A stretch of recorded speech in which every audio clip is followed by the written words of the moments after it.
Ladies and gentlemen, it's the world's most dangerous podcast. Dope Dealers Podcast. You know what it is. It's your man Jamal Doman. Toby Hicks. It's going down, episode 44. 44. Yes, yes. We're six Isn't that away. like George Gervin? Yeah, George. 44. Yeah, the Iceman. The Iceman, yeah. One of the smoothest NBA players of all time.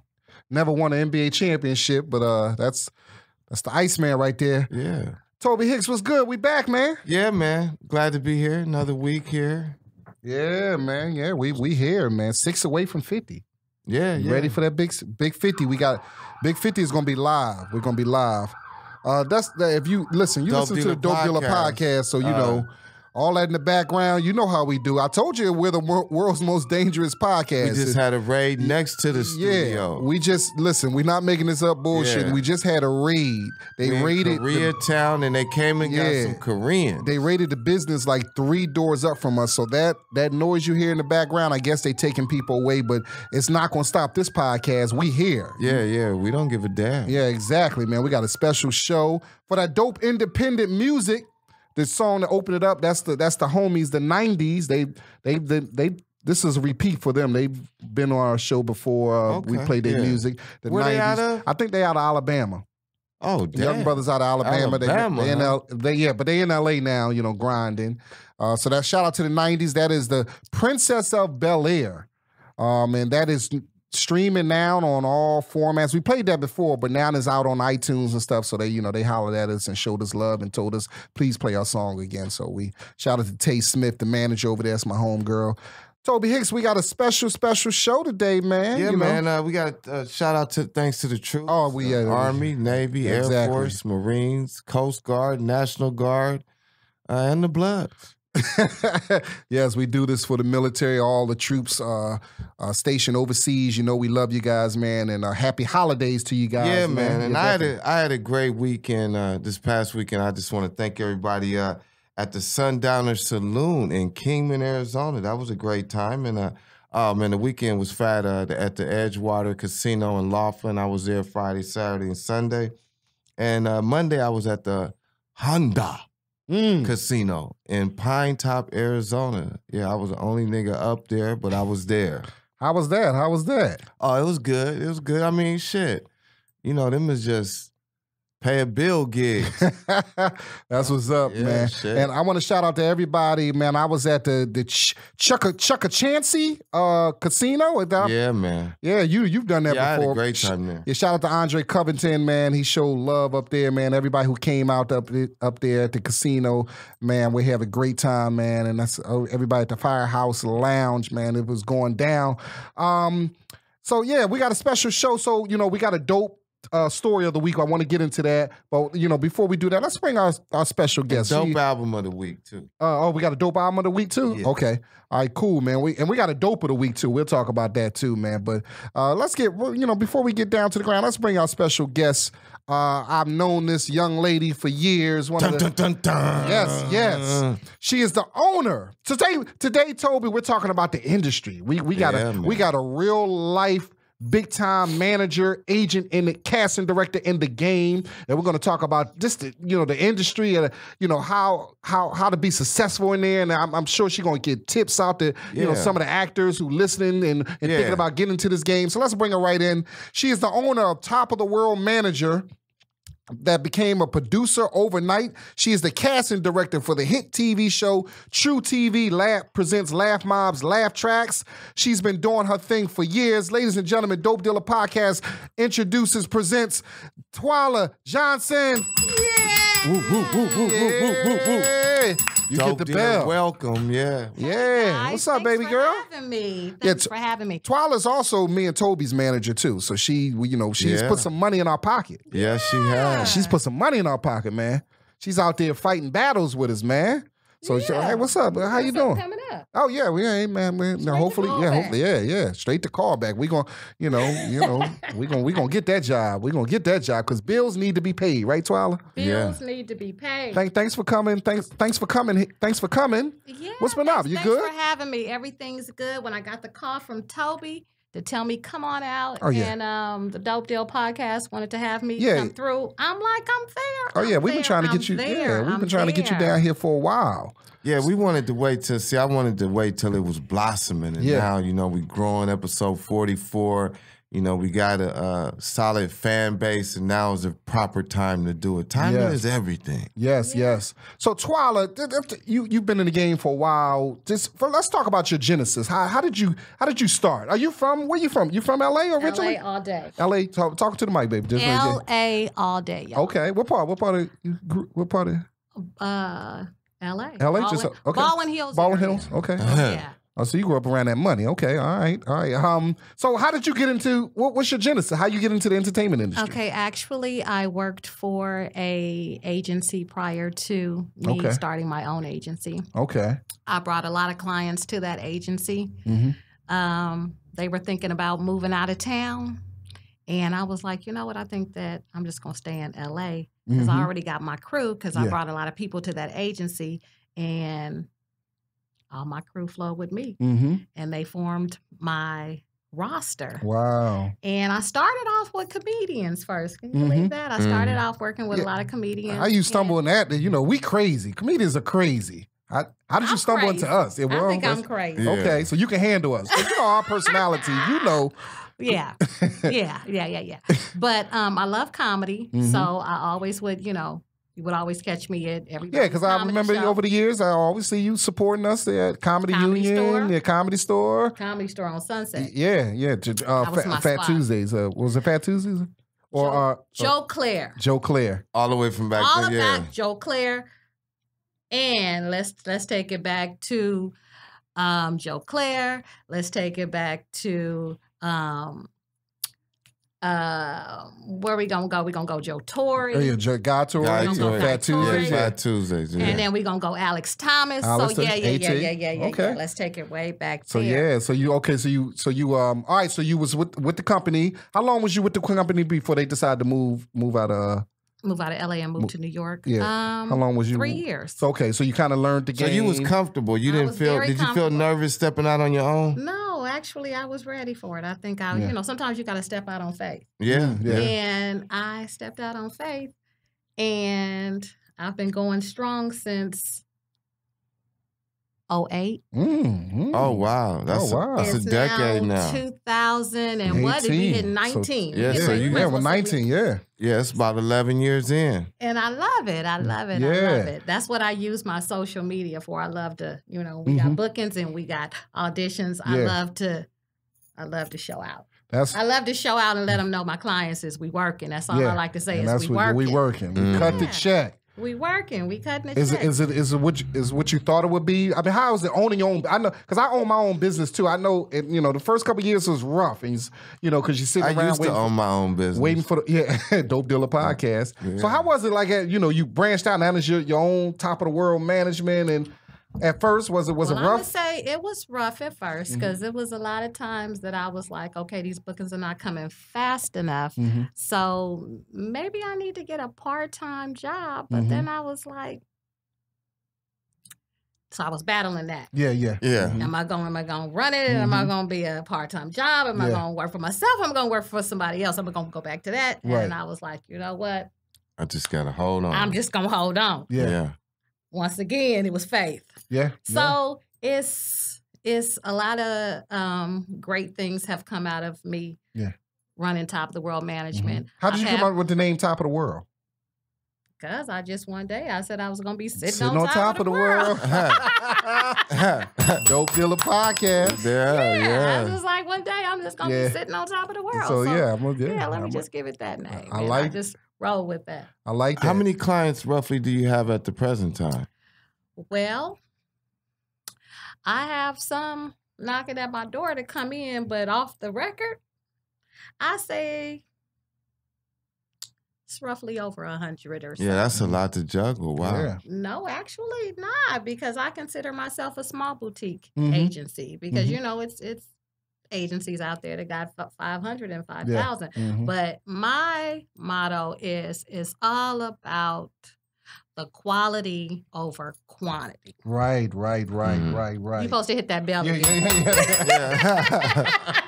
that bell. You know what? I'm gonna put it right here. You can hit it too. Yeah, we can do it I together. always wanted to hit that, make me feel like I'm on Family Feud. I get the right answer. Let me okay. Yeah, but and then it's everything. A lot of things have, like I said, come from me owning my own agency with people reaching out for my clients to do certain gigs. Mm-hmm.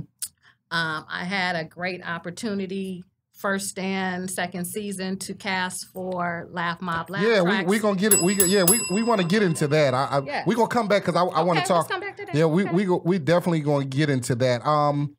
What do you look for in clients? Like, is it something you look for? Is just when you decide when somebody comes to you and say, "Hey, Twila, I want to sign with Top of the World Management." What do you look for? Like, do you know it all? Can you just look at it and be like, you got it? Do you need to see some tape, or is it just a feeling that you have? Actually, I do like to see resumes. I do like to see what you've done. Right. So that I can know how to place you when projects do come up. So I do like to see resumes. Okay. If it's comedians, I do like to see footage of them performing. But a lot of people that I've already saw them before, so I've already gave them a thumbs up. Yeah. So we all good with that. Mm-hmm. But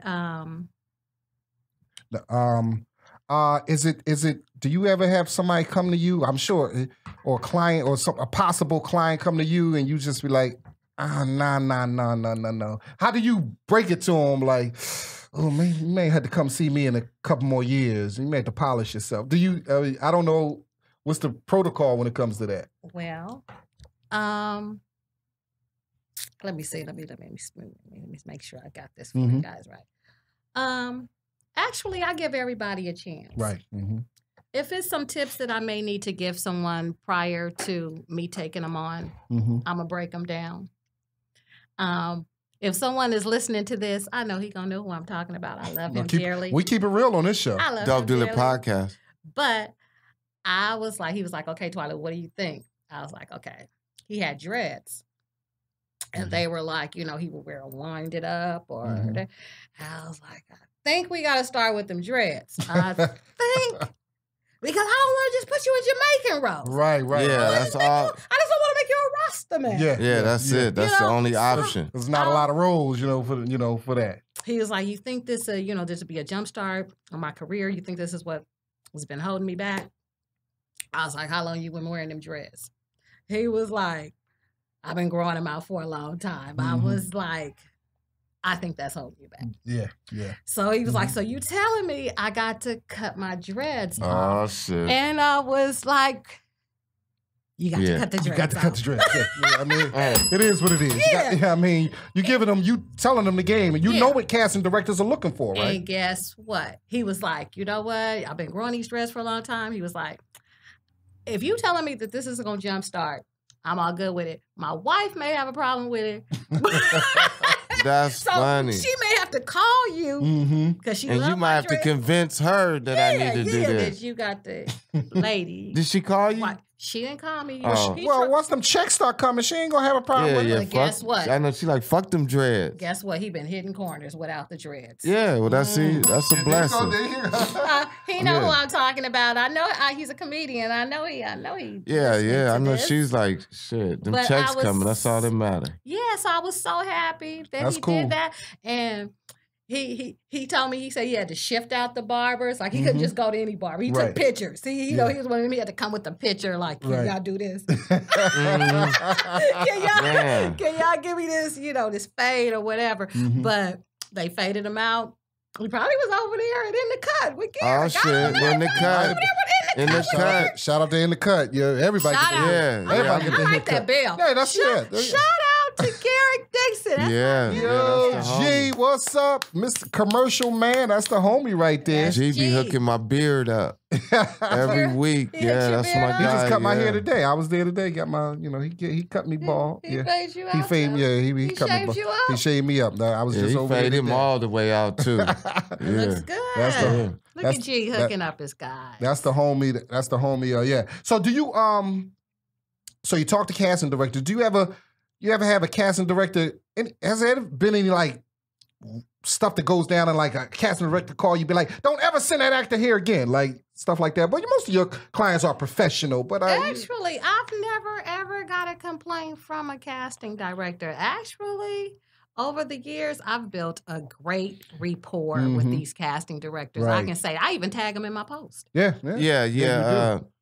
How tough was that, being a Black woman starting out in this type of business? How tough was it to build that rapport? Because you do have some rapport with some really cool people. You know what? I guess that, see the voice changing. I guess that, from over the phone, they didn't know what nationality. Right. Oh, so that Johnson was. You put that professional. You put that professional voice. The Twyla They didn't know about that. They didn't. Twyla can be. How many white women have you ever met named Twyla? Oh, no. 0.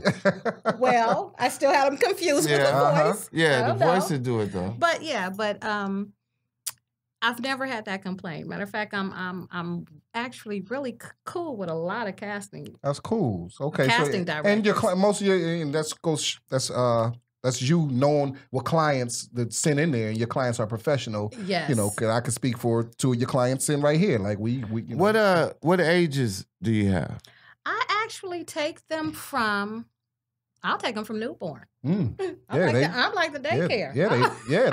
I'll take them from newborn because I get a lot of submissions and they want brand new babies. Brand new babies. Wow. Yeah, they even want pregnant women that's already pregnant. Yeah, Yeah, certain things they gotta have. It's a lot of stuff that they want them already to be pregnant. They or if it's a mom that just had a brand new baby, it's I get it all. Yeah, Dope Dealer Podcast, top of the world management. You get some money while you got the baby still on the inside. Yeah. Now one of the things I want to talk, one of your branches that you started producing comedy shows. Now how did that? Well, I figure how that come about because you had all the comedians. But it's still, to produce a comedy show is totally different than just I hang out with comics. I got some clients, comics as clients. How did that go? Well, I'll have to thank Enns Mitchell for that one. Shout out to Enns Mitchell Comedy Union. Enns. One of Toby's favorite people in the world. Yeah. Mine too. Yeah. Enns, I love you, brother. You know I love you. So I would have to thank Enns. Okay. I would have to thank Enns for that. Because he kind of, 2015 is when I started doing shows, or was it 14? Between 14 and 15. And Enns got my number from one of the comedians that I worked with, or someone, that I'm friends with. And he said, I got your number. I'm not stalking you, but I've been watching you on social media and I see how you get down. And I want you to do a show at the Union. I was like, I don't know nothing about doing no shows. Yeah. I'm good. I'm I do what Stay in my lane. Exactly. Yeah. But then I didn't know that I could jump lanes if I felt like it. So I guess that's what I did. But yeah, so I was like, nah, I'm good. And he's like, no, you got this. You got this. You know all the comedians. I bet you're going to put together a great show. Let me give you a date. I said, no, Enns, let me give you a date. Yeah. So we worked it out, gave him a date. I think it was in April. May have been April 15th, I think. And tax season. And so first show, sold that joint out. So it was standing room only. Turned away over 30 heads. Oh, wow. Damn. Comedy Union ran out of food. Oh, my. Come on, Enns. Come on, Enns. Come on, Enns. Ran out of food. Come on, man. Ran out of food because... okay. They wasn't expecting that many people. Wasn't expecting it. Wasn't and it wasn't. So, but I was like, if I never do a show again, I had to, I'm always one of those people that I got to show out. I got to show out the first time. If I continue to show out, then I continue to show out. Right. But if this is just going to be my first and last show, at least the first one going to be a banger. I'm going to bring in red carpet. Yeah. I'm going to bring in the press. So basically, was you at that show? I call it the Funny Ladies of Comedy. I have just all ladies on the show. I've been to a couple. I performed on a couple of your shows, but I've also hung out. I remember I met Marla Gibbs at one of your shows. Yeah, but that was actually at the J Spot. Yeah. That was my Halloween show. Yeah, I remember. I was there. Yeah, so took a picture with her and everything. You sure did. The legend. Miss Gibbs was in the house. That's my girl. So how many shows you did? You did about how many shows you did? Wow. I've did a lot of shows. Yeah. I've did a lot of shows. I mean, I actually can't, count on 1, 2, 3, but it's past 10. And you had it's past 20. Yeah, and I know you stopped doing them, but you're gonna start doing them again? Or? Actually, I was gonna do a show in September. My last, I was doing the daytime comedy, summertime. I was doing it from 2 to 6. And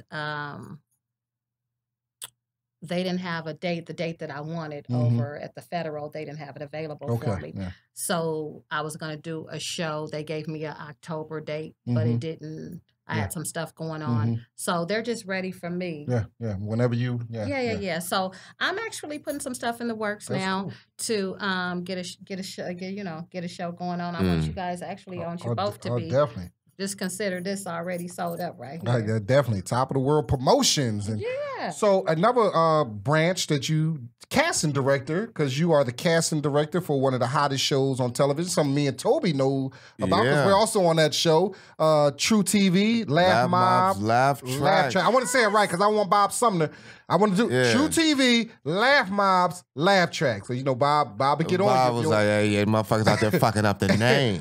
What the hell is going on? Remember, you don't put that S behind that F. Yeah. So, shout out for you on that. And how did that all come about? How did the manager, the promotion, and the casting director? Yeah, I wear many hats. I wear many hats.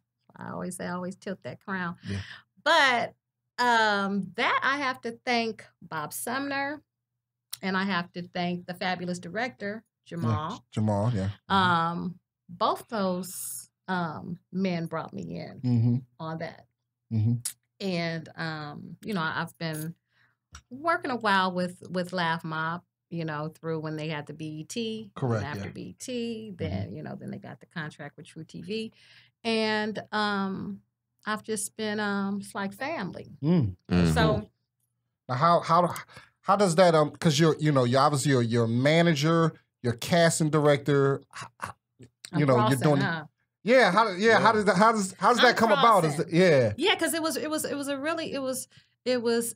it was exciting, because I get to see what my clients, when they go out on auditions, because it was like the tables turned, and I'm normally sitting clients out on auditions, but then I was actually in the audition room auditioning people. So that was a trip. Yeah. So your own. I wonder if that would be like I'm auditioning for my own manager. I guess that would be kind of like trippy a little bit. It was a trip. It was a trip. And then calling people in and then seeing what you guys do when you guys go to auditions. Yeah. Then I know who gets busy and who don't get busy. Yeah. But everybody got busy, so I was like, okay, y'all represent me when y'all represent me real well. They gonna come. They gonna come to their manager audition half-assed. They know you. They gonna be on point. They gonna know that whole script. They were like, I gotta, I gotta be on point, because she gonna look at me like, well, if this how you doing auditions, I can't send you out no more. Man, but you guys did awesome. Did you know your episode aired last Thursday? Yeah. I was on a couple weeks in a row. The last 2 Thursdays I was in. Yeah. The joint I did was on last Thursday too. Yeah. No, I was just going back to, because that's like it reminded me, we were just talking about auditioning for your manager. That reminded me of like the kid going to his school, has a class trip, and his mom comes along, like his mom is like a chaperone helping out, and he's on his best behavior. Oh, yeah. That's not the real. Yeah, but all the other kids be like, nah, you don't really act like this. Yeah. Your mom on the bus with us. Exactly. That's true. Exactly. Mama's in the room. Yeah. Huh? But that was exciting, and I'm looking forward to Season 3. Season 3, yeah. Shout out to that. Shout out to Bob on Season 3. Let's get it. Yeah. And Bob, we got to get you on this podcast, Bob, Mr. Bob Sumner. Yeah, I didn't talk to him, Yeah, we got to get you on here, man. Yeah, because it's on the road with Bob Sumner, so he got to stop on by. Stop on by. The road with Bob Sumner. We had one scheduled for one time, but just he was in town, but he had to do something, so it didn't work out, man. But Twyla, we do this thing called the Dope Story of the Week. We always like some a topic or a story that's and obviously this is kind of easy Dope Story of the Week because this is this has two elements that we know of stand-up comedy and entertainment industry, and that's our good friend, Mr. Kevin Hart. He was in the news recently. He was named the host of the Oscars, Toby, which I know.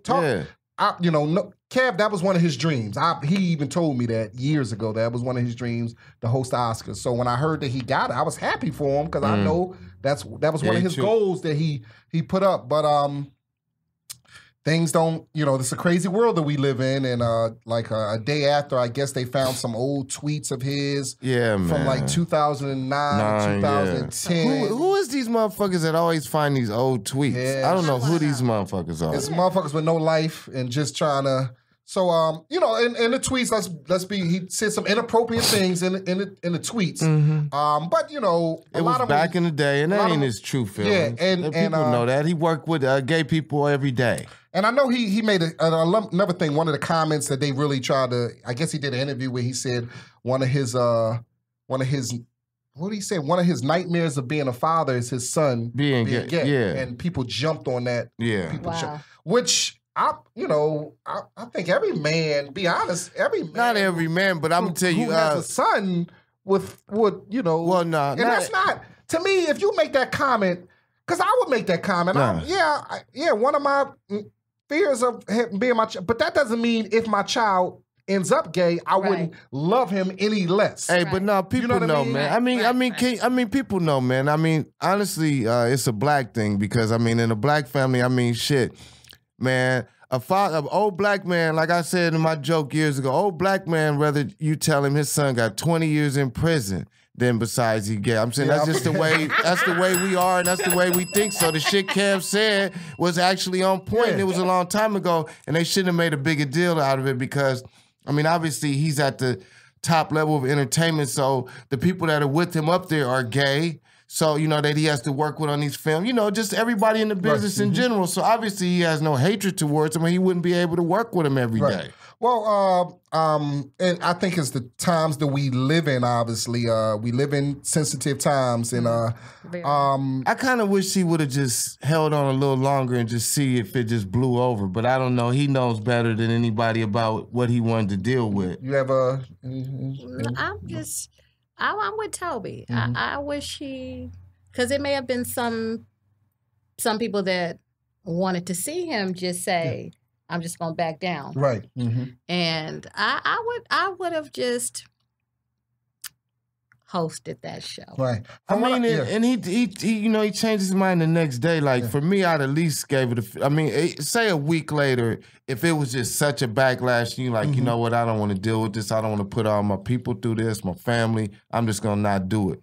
Okay, I can see, but in one day, maybe this shit would have blew over. Now, I think maybe enough people would have stood up for him. His first comment, I think, after this, he said, hey, listen, I apologize for. Because what I understand, he apologized about them tweets years ago. He did. He said, "Hey, man, I'm not in that frame of mind anymore. I was, I matured. I understand." His thing was, I don't want to continue to keep apologizing for something. What y'all gonna, I think Don Lemon said, "Well, you may have to apologize."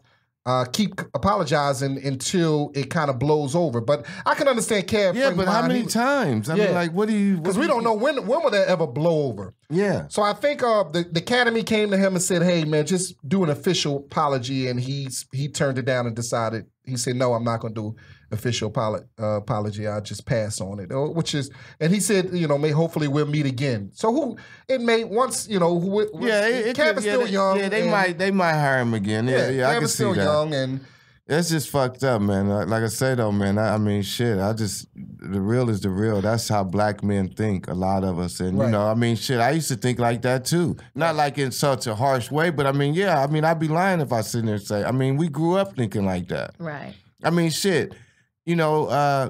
gays and lesbians are just really recently being accepted in the black community. This ain't no shit that we've been accepting for years or whatever. I mean, shit.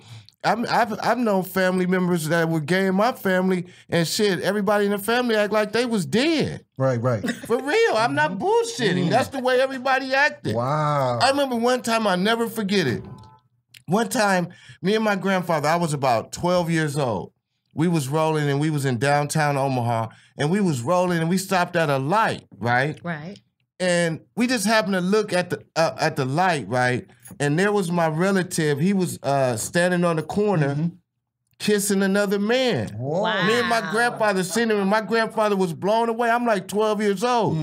My grandfather didn't speak to him for, I don't know when he ended up speaking to him. But he was standing on the corner in downtown like at lunchtime with motherfuckers everywhere. And he was kissing another man. Now, what and this was way back in the day. Yeah, I understand, but we have evolved as a society. So, we can't turn our back on gay families. Nah. See, it's different now. None of it, we don't feel that way now. But that shit was real back then. I'm sorry. Now, some people try to make it a race issue with Kev. I've seen some posts. That's one thing I can say. Okay, if it would have been a white host and they would have said that, people would have tripped too. Either way it go. When it comes to the gays, they gonna trip. I don't give a fuck what race you are. You fuck with them, it's gonna be some shit. Somebody was like the gay mafia. You don't I know that ain't got shit to do with race. Boy, you fuck with them, man. They don't give a fuck what race you are. Yeah, they wouldn't. Nobody would have got away with it without them saying shit. So yeah, it's unfortunate.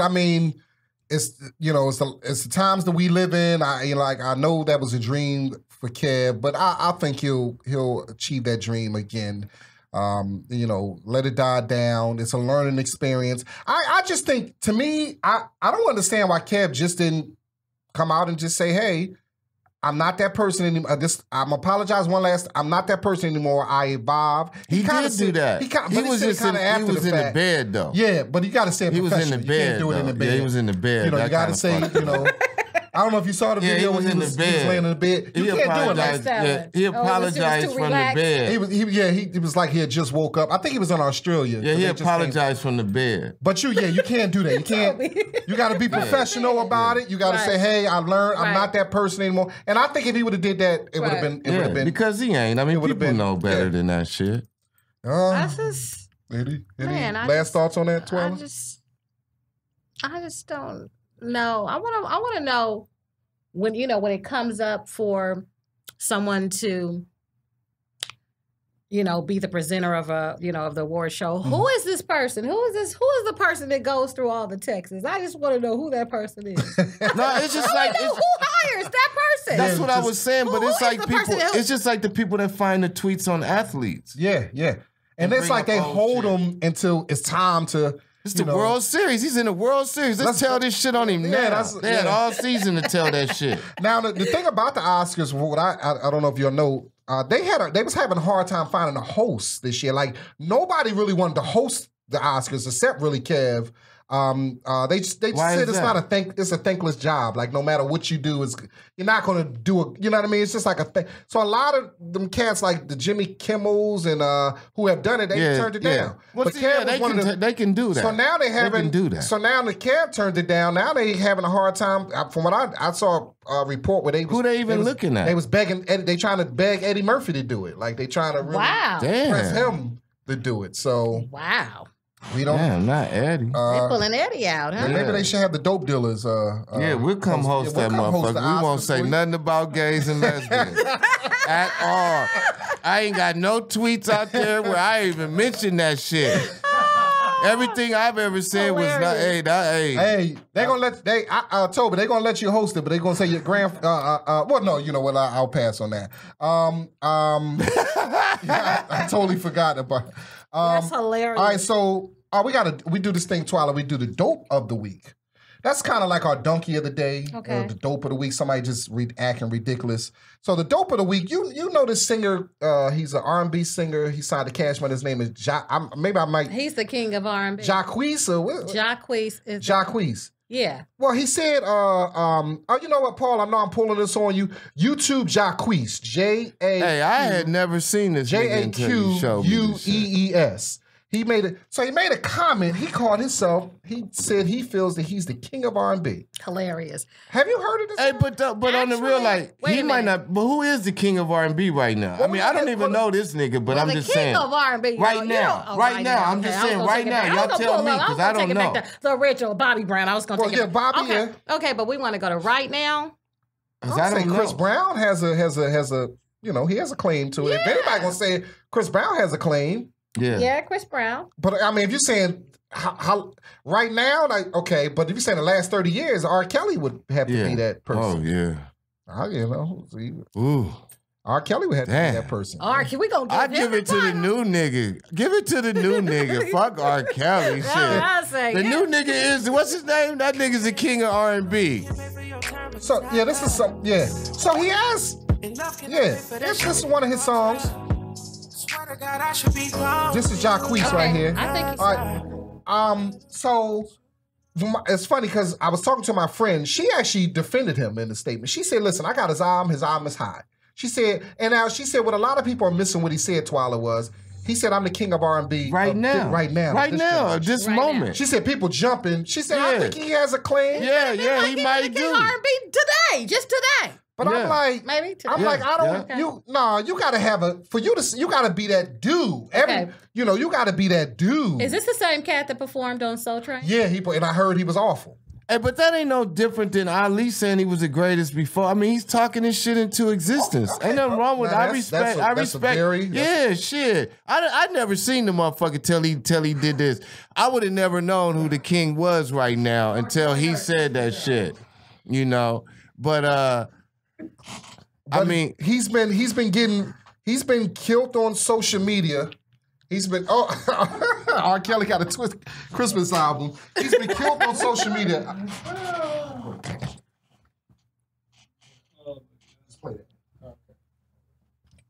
Did it. All right, so he's been being killed on social media for this. He shouldn't be killed. What are you talking? I never even heard his shit, but I respect the way he handled it. I can't. Fuck it. So take it from the top. This is. I just want to let everybody know that I'm the king of R&B right now. Wow. So that's him. That's him saying he the king of R&B right now. Right now. So a couple people. Ain't nothing wrong with that. What? Listen, man. Just right now. Right now. Just rough today. Yeah, right now. But tomorrow he may not. He didn't say years ago. He didn't say tomorrow. I'm the greatest ever. No, he said I'm the king right now. Wait a minute. Chris Brown is the king of R&B right now. But everybody got a problem with that statement that he made. Yeah, Chris is the king of R&B. I say Chris Brown. I know Chris Brown. Right, seen that. Right punches and bows. We going elbows. Chris. Yeah. No, I'm saying that Chris Brown hands down Chris Brown. No, if Chris Brown heard this, I know Chris Brown has to say, well, what the hell? Like, I'm the, I have a right to be the king of R&B. Chris Brown does have, and R. Kelly, I know R. Kelly sitting home like, hold the hell. R. Kelly telling he done pissed on somebody. Oh, he mad. Yeah, he done pissed on somebody. Yeah, just for that comment. He's pissed off. R. Kelly's pissed off. Now, I think we got the Jay Holiday clip. You know Jay Holiday? Yeah. He had something to say about this. Let's see. He had a little something to say about what Jacquees saying he was the R&B singer to the rest of y'all motherfuckers, man. Listen here. And this is some real shit from my heart.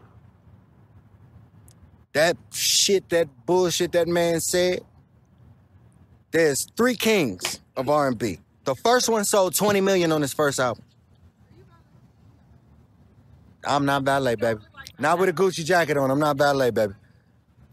The second king of R&B is from Chicago. And the third one is from Tappahannock. That's Chris Brown. 4 and 5 right here. The nerve of these The nerve of these. All right, listen. Now, I want to play that. Actually, Paul, set it up because you want to play it again. Now, I don't know if Twila, in the middle of this, somebody thought that he was valet. Did you hear? He not this Gucci jacket. He said not. So play it again. If y'all can hear, somebody actually. All right, listen up, man. This is from one R&B singer to the rest of y'all motherfuckers, man. Listen here. And this is some real shit from my heart. Name 5. That bullshit that man said, there's 3 kings of R&B. The first one sold 20 million on his first album. That's Bobby Brown he talking about. I'm not Ballet, baby. Not with a Gucci jacket on, I'm not Ballet, baby. The second king of R&B. Yeah, that's cool, Paul. Somebody, that is hilarious. So people been clowning that, like somebody thought that he was valet. That's maybe he should have redid the video, or he was live, huh? He was. I don't know if he was, but that actually made the video funny. Like, and people been. So shout out to Jay Holiday. Jay Holiday said he was 4 and 5. He was number 4. Jay Holiday. Like, he only had one song. Jay Holiday, In My Bed. So I don't know how he can be number 4. The king of R&B right now is Chris Brown. The king of R&B for the last 30, 20 years. Usher? Oh, we forgot about Usher. Yeah, we forgot about Usher. Yeah. How do we? What about Tank? Tank has something to say about it. Let's see what Tank had to say. Tank, come on. Tank. Let's see. Play that from the top. We got Tank had a little something. Now Tank did a little. He saw the video of Jay Holiday. He saw the video of Jacquees. So Tank had a little something funny to say about it. You know, in terms of what Dude was talking about. You know what I'm saying? In terms of like him being the king of R&B. You know what I'm saying? Like that's like this was. Hold on. Yeah. No, I am valet. Let me park this car. I'm gonna come back and get yours. Okay, all right. Yeah, you know what I'm saying? Like, you gotta be in these R&B streets. You know what I'm saying? Consistently. You know what I'm saying? What I'm doing right now is, I'm parking cars on the side. I've never heard R&B You know what I'm saying? But eventually, you know what I'm saying, my R&B shit is gonna be on a level to where niggas is gonna be parking my cars. You got to be You understand in what I'm these saying? R&B So, streets. let's just be mindful of how this shit goes. You know what I'm saying? He started laughing. That's cool. He started laughing at that. Dope Dealer Podcast. So, Dope of the Week is Jacquees. Dope Dealer Podcast. You are the Dope of the Week, motherfucker. You are not the king of R&B. That was in the 80s, 90s. That was Bobby Brown. R. Kelly took over for the next 30 years. And then, Chris Brown got something to say about that, man. And shout out to Bobby. Yeah, Bobby was a shit, man. But, I remember, I used to, I was tripping off how everybody was talking about he crazy, this and that. And, it took a while for me. But speaking of the Comedy Store and Bobby, remember Bobby used to come to the Comedy Store all the time? Mm-hmm. I never wanted to believe he was crazy or anything was wrong until I seen it with my own 2 eyes. One time I was at the Comedy Store. Toby Hicks, dope, true story. True dope story. Let's hear this. And so the show was going on, so I walk out in front, like right in the front of the Comedy Store. And Bobby Brown was outside, and he was like talking to himself. And at this time, this is when everybody was wearing the Bluetooths and shit like that. So I just started looking. I said, well, maybe he's on a Bluetooth. So then he's talking to himself, and he just digs in his nose and pulls a booger out and wipes it on the pole and just walks back into the Comedy Store. And I said, yeah, this nigga's crazy. No, he didn't. Yeah, I said, yeah, he crazy. I said, everybody was right. No, I was wrong. Dope Dealer Podcast. Yeah, that nigga Bobby Brown put a booger on the light pole and walked back into the Comedy Store. Yeah, Yo. I was the only one out there. I was the only one that He seen wasn't the on a shit. Bluetooth. No, he was talking to himself, put a booger on the pole, and walked back into the showroom. Yeah. The only thing I seen worse Bobby than that, Brown one did that. time, years when I first got out to LA, I went to the movies and Tracy Morgan was at the movie theater with, I guess, his family at the time. And they came into the He movie said theater. at the time. Whoever It was who a different family. yeah. Go ahead. They came into this when he was still fat, this was fat Tracy Morgan. They came into the movie theater. I think they bought the whole concession stand. I mean, they had everything. They came in with like a shopping cart of shit. And that we watched, they fucked up everything. The whole family, kids eating, and they left. When I tell you, when the movie was over, when everybody was leaving, the trash they left. At the movie theater? I said, somebody said Tracy from Brooklyn. He hooded. Tracy from the projects of Brooklyn. I told somebody that story who knew him. They said, that's him. That nigga ghetto as all outdoor. Nigga, they left all big ass boxes of popcorn. You know the shit they get the popcorn in and the candy. And they ain't even cleaning it up. Let the usher get all that shit. I said, damn. Yeah, that's ruthless. That's Brooklyn Tracy Morgan right there, man. But do y'all remember when Bobby Brown performed at the Comedy Store? I do. I was there that night. That wasn't the night he put the booger. That was a different night he put the booger on the pole. I was going to say, he didn't perform and put the booger on the pole. Yeah, not in the same night. That was a different night. The booger on the pole. But I remember when he performed there.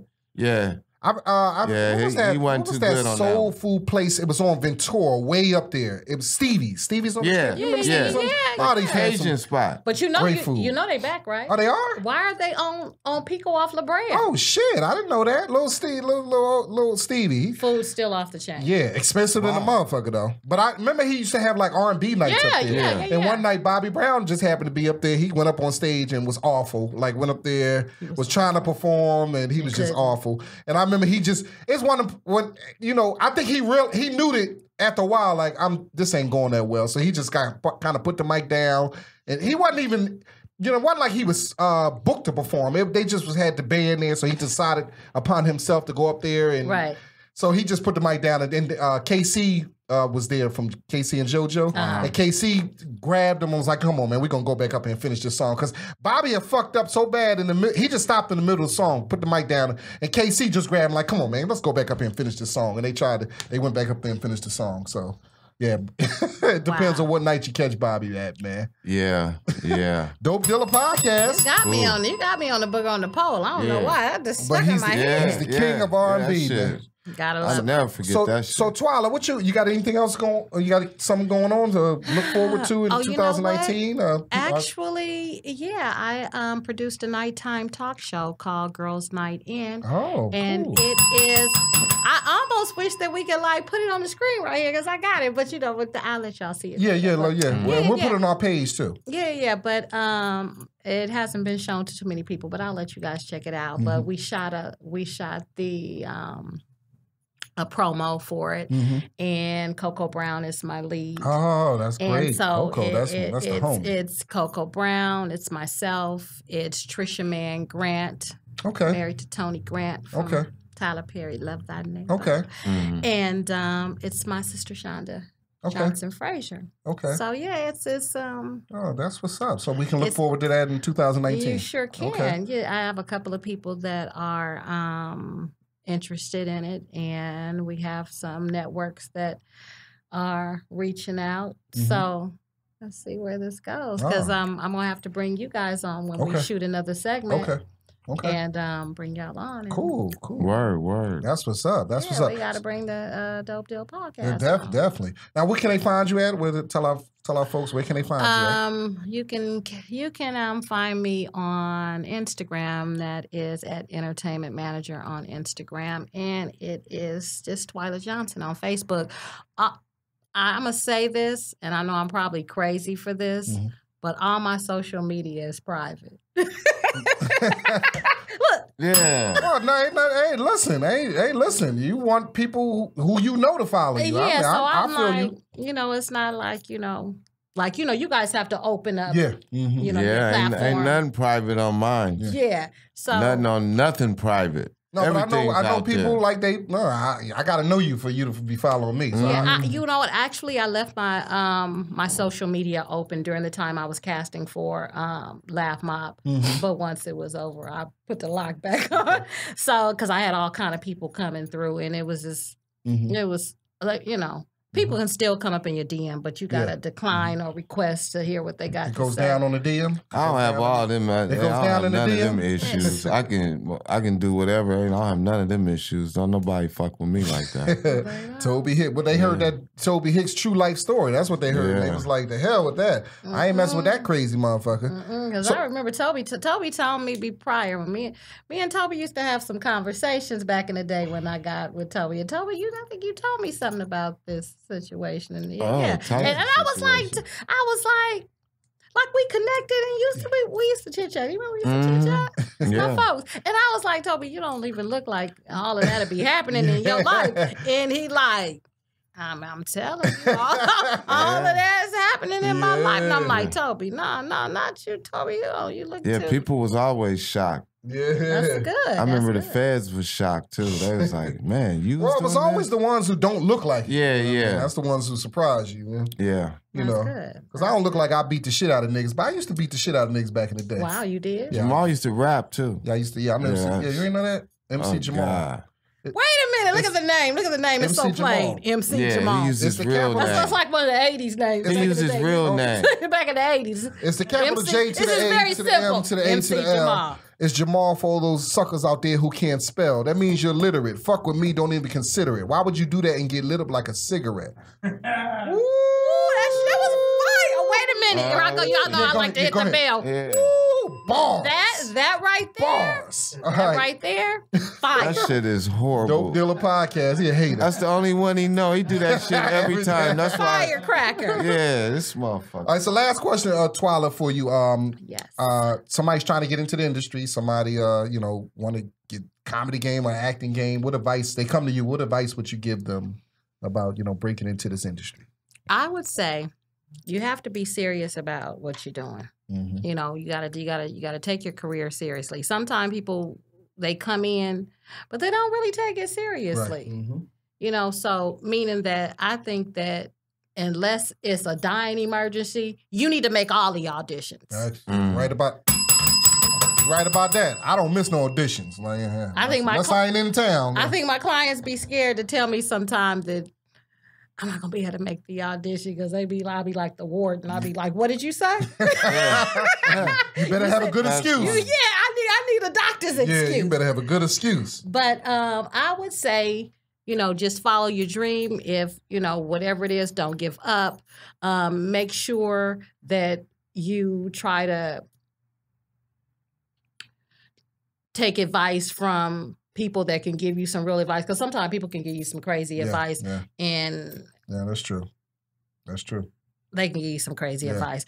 But I would say, if it's your dream, I would say, pursue it, take it seriously, work with people who want to work with you, and I'm always open. Even though my social media is private, I'm open. Just send me a note. Yeah. I'm gonna check you out. Yeah. I'm gonna look at your profile. Yeah. If you over here fanning money and stuff, I'm not gonna do it. Fanning money. They be having a money spread. Yeah. I'm telling you, my son, he's in that. He do that. He dumb be fanning shit. money too. Oh man, yeah. Yeah, they be having the money stretched out, and I'd be like, I can't deal with this. Yeah, one time I just went down my follow list, and I was like, because I'm still like old school with social media, like. I don't know if they know that you do they know? Do you delete them? Do they know? They don't know. I don't think so. I think it is an app that they can see who unfollowed them. But you better stop. I think it is an app, but I don't do that. I think some of them, I don't do it, but I ain't got time for all that. The young folks do it. Yeah, they do it. They get mad about that shit. They be on like who follows them, who unfollows them. They be tripping. But it's the young folks. I think our generation. Yeah. Look. We don't give a fuck about. Okay. Just say you don't give a fuck about nobody following us like that. I mean, or unfollowing because they mad or whatever. Yeah. No. I'm just saying, like, I may have followers, and I had like 20 followers one time, but it didn't look like they had nothing going on, so I just hit the delete button all the way. I just closed my eyes and like, ooh, well, I hope nobody don't know. I be fighting with myself. Ooh, I hope they don't know. I hope they don't know. They see you out in public. Oh, Twyla, I see you deleted me, girl. You know what's funny, Twyla? You said that it was a friend, it was a girl that I knew. But actually, my uncle was sick. She was his nurse. That's how I knew her. She and then she was moving out here to get into the acting business. Right. Like, she's from Philly. She helped my uncle out. He had cancer. He died of cancer, but she was his nurse. And he spoke highly of her. So she was like, I'm thinking about moving to LA. He was like, oh, my nephew was out there. So he connected us together. We only talked on the phone. And then we followed each other on social media, but we never met each other. I knew she was out here, and so one time, I think I invited her to a show. Like, I had a show, so I sent out a bunch of texts to everybody, and so she was one of the people on my phone that I invited. I invited like 200 people. So I didn't hear. She didn't come, and I didn't hear from her for a while. And then one time she hit me up like on social media. And, or maybe she hit me up on my phone, and I was like, hey, she was like, oh, I thought you forgot about, but you was mad at me. I said, what are you talking about? She said, I noticed after I didn't come to your show, you stopped following me on Instagram. I was like, what? She said, yeah, I noticed when I didn't come to your show, you can stop following me on Instagram. I'm like, what are you talking about? Yeah, that'd be weird. I didn't even know, like, what? Yeah, so what happened was, sometimes, when I start following people, like, she don't post that much. So I think what happened was, one day she posted and she changed. I don't really know her name, and like I said, I never really met her. So one day, you know how you scroll. I don't know if this happens to you, but you scroll and you be like, "Who is this?" Yeah, like you looking like, "Who am I following?" Like I don't even know this person. Who you gonna be? How you gonna be mad at somebody you never met? So I unfollowed the person because I didn't know who they was. I thought maybe I made a mistake by following this. It was her, but I had no idea it was her. She summed it up because she didn't come to your show. Somehow she knew that like I said, they got these apps and whatever. They can tell who unfollowed them. So she seen me and she put it surmised that I didn't come to a show. So I'm like, at first I was like, sweetheart, I'm not that petty. Like I'm a grown man. I don't give a but in their mind, they think like, I'm not that petty. I don't give a fuck you ain't coming to my show. Like, I'm really going to go to she didn't come to my show. I'm going to unfollow her. But that's crazy that she actually thought that. Because there's people that would have done that. Yeah, that's crazy, man. Wow. That's crazy, yeah. I'm not G-Thing. Anyway, wait a minute. On that note. On that note. Let me hit the bell on that note. Where he been? Anyway, let me hit the bell. Where he been? We'll talk about him off cam. Talk about that clown. Anyway, so Twyla, we really appreciate you coming. I appreciate y'all having me. I hope people listening to this got some good, insight. If you're thinking about getting into the industry, hope you got some good insight about, what it takes and, what's expected from you and stuff like that. So you come back and see us anytime and, any projects. I would love to. We appreciate me and Toby. I know I can speak for Toby. We appreciate everything you do for us. Yeah. You are a big part of our career and you're a big part of the success of our career. You this week. I appreciate everything. We appreciate everything you do for us. Whatever I can do to make it happen. Yes. Like I said, leave it up to me. We all gonna win. That's right. That's what I say. Leave it up to me. We all gonna win. Because I'm into people. I mean, guess what? Bird. Everybody know Bird, right? Yeah. That's my boy. Bird, I put Bird in a feature film. Bird was playing a football player. Bird never did any acting, and Bird was in a full-fledged film. Yeah, and I seen him. I worked with him on Laugh Tracks. Bird's a good dude. Give it up for Bird. Give it up for me. Shout out to Bird. Shout out. We appreciate you. So, come back and see us anytime. Meaning, folks, you don't, unless you really want to, I had to say that about Bird, because Bird did fantastic. Yeah. And Bird's still doing fantastic. Yeah, he is. But you don't have to, some people think they got to, take their last money and go to acting school, unless you just want to go to acting school. We ain't going to acting class. But I want to say, if you got it in you, you got it in you. Just like comedians. If you funny, you don't have to pay to be funny. You don't have to be extra to be funny. To me, being a comedian, you just have to be. It has to be a natural. It comes natural. It's like being a manager. Like it comes being a great natural. manager comes natural. Yeah. That's what's up, man. We appreciate you. Thank you so much, for guys. coming. Thank you. Our listeners, we love you guys, man. Listen to us on iTunes, everything. Any podcast. Listen to us. Please rate us and review us, and go to iTunes, leave a review. You can get a free T-shirt. You leave us a good review, take a screenshot of it, go to our Instagram page and DM us the screenshot, and we will send you a free T-shirt. Toby, what you got coming up, man? Man, hey, January 6th, I'm going to be at Monty's Lounge in Sacramento with the homie Michael Calvin Jr.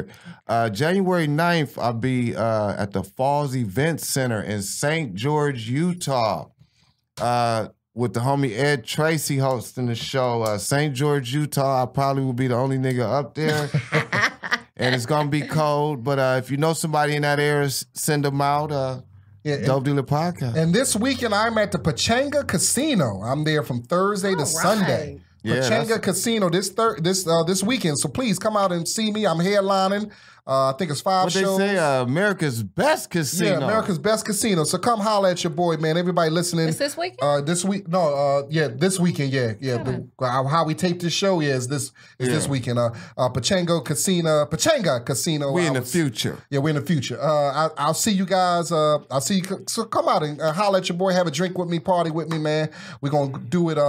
We got a phone number that you can call if you want to holler at us. 818-916-1818. 916-1818. Please follow us on Instagram, Dope Dealer Podcast. On Instagram, Toby Dope Hicks, Dealer Podcast. TOBEHIXX. And I'm at Jamal Doman, JamalDoman, JamalDoman. We love you guys, man. To the military, you know how we do it, man. North Omaha. Yeah, North Philly in the house. You know what it is, man.